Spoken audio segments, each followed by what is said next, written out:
बिस्मिल्लाहिर्रहमानिर्रहीम। अस्सलाम वालेकुम फ्रेंड्स, कैसे हैं आप सब? उम्मीद है आप सब खैरियत से होंगे। मैं हाजिर हो गई हूँ अपनी एक और नई वीडियो के साथ। बस ऐसे ही सब कुछ शुरू हुआ और ऐसे ही अचानक मैंने वीडियो बना ली। अच्छा, ये वीडियो यमन की पुरानी है।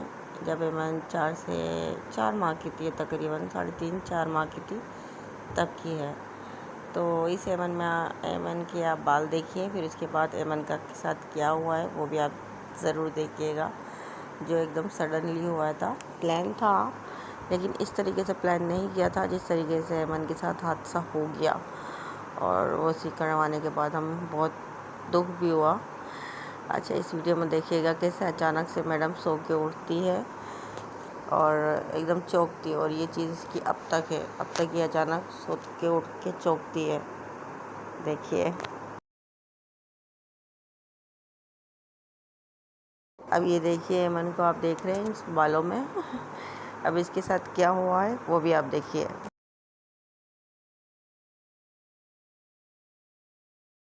असल में हम चच्ची वालों के घर पे गए हुए थे, अपने चच्ची वालों के घर। तो मेरा कज़न आया, अम्मी ने उसको बस इशारा दिया और वो झट से नाई के ले गया और मेरी बेटी को गंजी करवा के ले आया।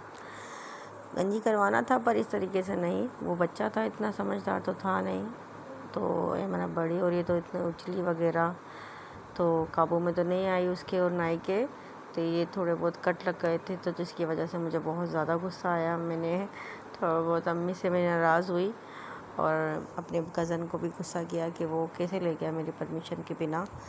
तो अम्मी ने कहा नहीं, मैंने उससे कहा था। मैंने कहा मैं तो वैसे ही सब्ज़ी खिला रहा है। खैर, गंजी करवाना ही था, लेकिन एमन अब थोड़ी ज़्यादा चिलबुली हो गई है, बड़े बड़ों के काबू में नहीं आती है। तो ये मैंने इसको कपड़े चेंज करवा के इसके टूप वगैरह सर पे लगा दी थी। अब अल्हम्दुलिल्लाह नेक्स्ट डे की थी ये।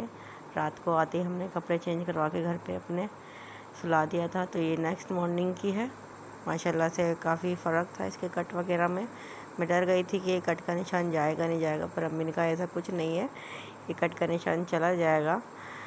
पर मुझे टेंशन हो गई थी कि कट का निशान जाएगा नहीं जाएगा। ये देखिए, 2 दिन पहले भी इसके सर पर चोटें लग रही थी, मतलब गिर रही थी। थोड़ा नीला नीला आपको नज़र आ रहा होगा इसके फोरहेड पर। बस थोड़ा खुद से चलने की प्रैक्टिस करती है, तो उस चक्कर में ये इसके सर वगैरह पे चोट लग जाती है। मैं बहुत काबू में रखती हूँ, अपने पास ही रखती हूँ, लेकिन अम्मी ने कहा अभी अपने काबू में आने वाली बेटी नहीं है। अब ये घूमेगी फिरेगी, अपने पाँव को यूज़ करेगी, तो बस चोटें तो लगेगी। बस अल्लाह खैर करे। बस ये झटपट मैंने चावल बनाए थे सबके लिए। अचानक से मूड हो गया था झटपट चावलों की झटपट रेसिपी। ये लहसुन है और ये मिर्चें, 4-5 मिर्चें, हरी मिर्चें और प्याज, ये कुटी हुई मिर्च, ज़ीरा और ये काली इलायची, लौंग और ये बादिन फूल और ये कुछ गरम मसाला जो होता है और साबुत धनिया। ये सारी चीज़ें बस मैंने झटपट निकाल ली थी। मुझे चावल बनाने थे, आई नो आप लोग बना लेते होंगे, वाइट चावल बनाने थे हमने। और ये टमाटर वगैरह भी मैंने कट करके रख लिए थे। तो ये मैंने ऑयल डाल लिया था 1 कप से थोड़ा सा ज़्यादा। उसके बाद मैंने प्याज डाली, प्याज अच्छे से हो गई थी।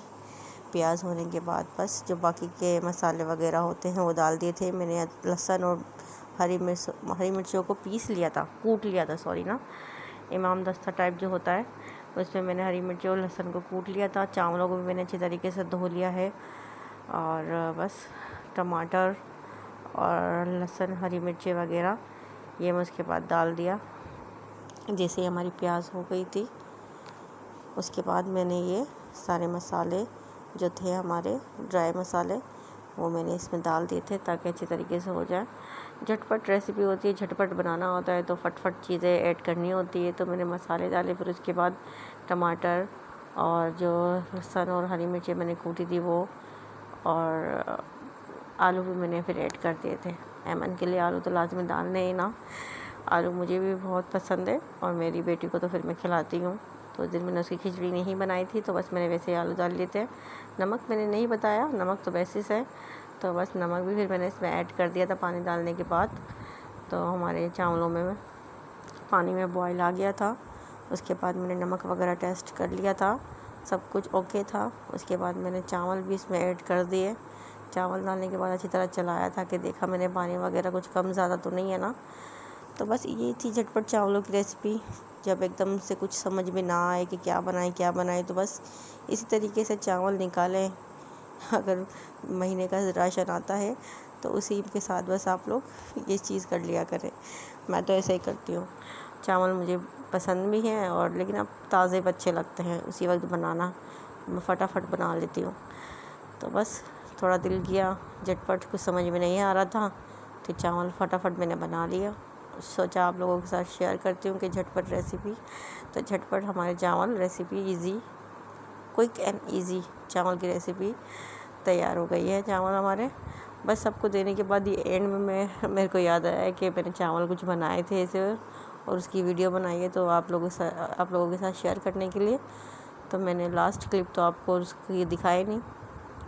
लास्ट में मैं थोड़ी उनकी चावलों में अपनी कुर्छन में डाल के ले आई थी, जो इससे पहले वाली बाइट में देखा होगा आपने। मेरे पास थोड़ी सी हल्की सी कुर्छन आई है, वो मैं जानबूझ के डाल के लाई थी। तो बस अच्छे बने थे, बहुत मज़े के बने थे। और यही मेरी एमन उस रात की क्लिप है। मैं और एमन घर पे अकेले थे, तो बस मैं इसको चलाने की प्रैक्टिस कर रही थी। इसको पूरा टाइम इसके साथ थी, इसको अकेला नहीं छोड़ रही थी क्योंकि इसके सर पे वैसे ही 1-2 दफ़ा चोट लग गई थी अकेले इसके फोरहेड पर। ये खुद से चीज़ों को पकड़ के खड़े होने की कोशिश करती है, तो इसलिए मैंने इसको अकेला नहीं छोड़ा। तो मैं इसके साथ साथ थी, तो इसको कोशिश कर रही थी इसको पहला कदम चलाने की। तो काफ़ी कोशिशों के बाद मेरी बेटी ने माशाल्लाह कदम बढ़ा ही रही थी। जैसे कि देखिए माशाल्लाह बहुत दफ़ा गिरने के बाद इंसान संभलता है ना, बहुत ठोकर खाने के बाद। तो ऐसा ही कुछ हो गया था। बहुत ज़्यादा ठोकरें खाने के बाद मेरी बेटी ने कुछ कदम बढ़ाए थे मेरे लिए माशाल्लाह से। उसके नेक्स्ट डे ही इतनी कदम बढ़ाने के बाद मेरी नज़र लग गई उसको। बहुत प्यार आ रहा था मुझे उस पर उस दिन, क्योंकि वो 1-2 कदम बढ़ा रही थी। तो मैं बहुत हैप्पी थी, बहुत ज़्यादा हैप्पी। तो नेक्स्ट डे उसको टीका लग गया बस नेक्स्ट डे उसको टीका लगने वाले की इन्फॉर्मेशन आ गई थी मेरे पास कि टीका लगना है। अम्मी ने मुझे बताया, तो मैंने कहा बस एमन अभी उठ भी गई है तो इसको अभी क्या सुलाना। ये अभी वैसे भी तो नाश्ता वगैरह करके जो इसकी डाइट है उसको खिला करके मैं इसको सुलाने वाली हूँ। तो बस पहले टीका ही लगवा लेते हैं, फिर मैं इसको सुलाऊँगी। तो इसलिए मैंने इसको झटपट रेडी कर दिया था, क्योंकि हमें टीका लगवाने के लिए जाना था। तो मैंने कहा अम्मी बस पहले हम एमन को टीका लगवाने के लिए चलते हैं। तो एमन रेडी हो गई थी। ये देखें, ये 1 दिन पहले गंजी हुई थी, 2 दिन पहले सॉरी दूसरा दिन था ये। एमन को मैंने तैयार कर दिया। बस इसके साथ इसकी चीज़ें वगैरह रख रही थी, जो कार्ड वगैरह था वो मैंने निकाल के अपने पर्स वगैरह में रखा। तो ये देख रही थी इतने आराम से कि क्या चीज़ है, मेरे हाथ से लेने की कोशिश कर रही थी। तो मैंने कहा ये वही चीज़ है जिससे अभी आपको टीका लगने वाला है, और इसमें वो चीज़ ऐड होने वाली है कि आपको इस डेट को लगाए। बस इस तरीके से बातें कर रही थी, अम्मी का वेट कर रही थी। अम्मी भी रेडी हो गई, तो बस फिर मैं एमन को लेके इसको टीका लगवाने के लिए चली गई। माशाल्लाह से टीका अच्छे से इसको लग गया था, बट थोड़ी प्रॉब्लम हो गई थी इस बार इसको बहुत ज़्यादा पेन हुआ था। उस वक्त तो नहीं हुआ, उस वक्त तो इतना ही ईजी था जैसे हर दफ़ा ईजी रहती है टीका लगवाने के बाद। तो बस मैं आई थी, तौबा का टाइम था, तो इसको नींद बहुत ज़्यादा आ रही थी। तो बस सुलाने की कोशिश कर रही थी, इसको बिल्कुल भी वेट नहीं हो रहा था, कपड़े तक भी नहीं चेंज करे। तो इसने जो फीट वगैरह पहले करके गई थी टीका लगने से पहले, तो इस तरीके से इसने वोमिटिंग कर दी थी। तो बस मैंने ज़्यादा नहीं किया, फिर मैंने इसको साफ़ वगैरह करवाया करके फिर मैंने इसको टीके की जगह पे टकोर वगैरह किया, इसको चेंज वगैरह करवाया। बट उस वक्त तो ये इजी फील कर रही थी। उसके बाद मुझे नहीं पता था कि इसकी इतना पेन हो जाएगा। ये इसके दांतों पे खारिज चल रही थी जिस वक्त से ये मेरे चिपक गई थी। तो बस ये चेंज करवाते वक्त इसी तरीके से करती, लेकिन उस दिन इसको काफ़ी पेन हुआ था, मेरे से बिल्कुल भी नहीं देखा गया उस दिन। पूरा 24 घंटे तक, जैसे कि अभी नया बेबी हुआ है, बिल्कुल मेरी गोद से नहीं जा रही थी। टीका लगा हुआ था बिल्कुल गोद में, पैर इतने ज़्यादा सूज गए थे इसके। मुझसे वेल खाने जा रहा था, मैं तो रोने लग गई थी। लेकिन अम्मी ने कहा, सिस्टर से बात हुई फ़ोन पर, उन्होंने कहा नहीं ठीक हो जाएगा, तुम टेंशन नहीं लो। लेकिन ये था कि अल्लाह का शुक्र था, ठीक हो गया था इसको। दूसरे दिन नेक्स्ट डे ये खुद से गुठलियाँ चलने लग गई थी, मतलब ये पैर ही नहीं उठा पा रही थी, बिल्कुल पैरों पे मेरी गोद में थी और पैर इसके मूव भी नहीं कर रहे थे। तो मैं तो बहुत ज़्यादा टेंशन में आ गई थी, क्योंकि इससे पहले भी टीके इसके लगे हैं तो ऐसा कुछ नहीं हुआ, थोड़ा सा बुखार वगैरह होता है, इससे ज़्यादा कुछ नहीं।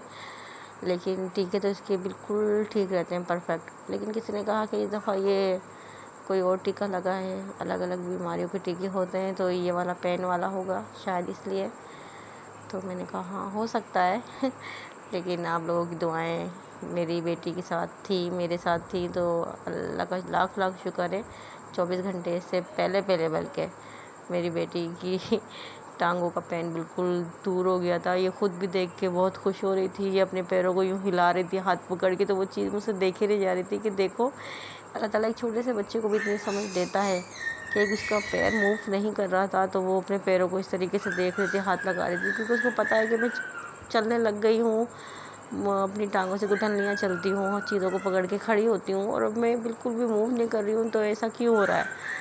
और जब इसके पैरों में थोड़ी बहुत जान आई, मूव करने लगी, तो ये खुद से कोशिश करने लगी और बहुत ज़्यादा हैप्पी फील कर रही थी, तो इसको देख के मैं भी बहुत खुश थी। तो अल्लाह का शुक्र है। अच्छा जी, अब फिर इजाज़त लेती हूँ, बहुत ज़्यादा टाइम मैंने आपको ले लिया है। इंशाल्लाह फिर नेक्स्ट वीडियो में मिलेंगे।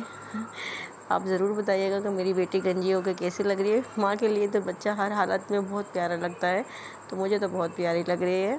तो आप लोग कमेंट्स में ज़रूर बताइएगा कि ऐमन गंजी होकर कैसी लगी। फिर मुलाकात होती है इंशाल्लाह किसी और वीडियो में, तब तक के लिए दीजिए इजाज़त। अल्लाह हाफिज़।